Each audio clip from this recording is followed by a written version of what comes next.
customers are doing, and especially with upside business travel. Sure. What is the key that CEOs could do to move closer to their customers? I think that the bar has been set for every company by the big players in this world, Apple, Google, Uber, and others. And if we're not figuring out how to escalate what we do for the customer, we're done. So there's three things that you can do literally probably right now. So number one, and I challenge every CEO to do this, write down what problem you're solving for your customer. And if you can't do that in 60 seconds with real clarity, you go back and do your homework because you haven't been thinking about them that way. Most CEOs spend all their time dealing with operational issues. So that's number one.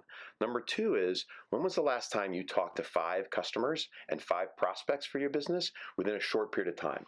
If you're not doing that every quarter, you're done. So whatever you do when you're done watching this, talk to whoever you need to talk to in your company and go figure out how to get to 5 of those on the telephone is perfectly fine. They'll be thrilled that you even asked. And the first question you ask them when you're on the phone with them? The first thing you want to do is actually not about you, it's about them. So whatever it is that they do, what business are you in?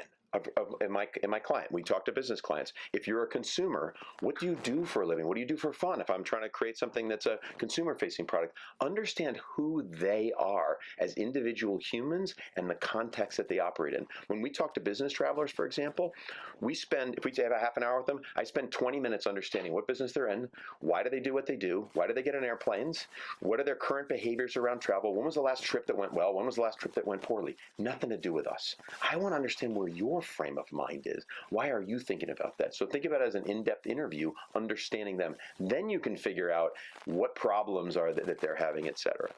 The third thing is, your employees inside your organization know a lot more about what's going on than you think. And it's usually at the more junior level. If you're not regularly having contact with people who are, let's say, in their late 20s or early 30s, you need to build that into your system because they know what's going on and they're the future. They're the ones who, their generations are the ones who are going to be making the decisions for you, for your clients in the future if you're a B2B space. They're the ones who are going to be buying your products in the future. If you don't understand them, you don't get it. And they're all being influenced by these other trends that are moving. So you basically need to understand what problem it is that you're solving. If you can't write it down, you're screwed. Go talk to 5 customers and 5 prospects ASAP. And then finally, go talk to the people who are in that late 20s, early 30s demographic.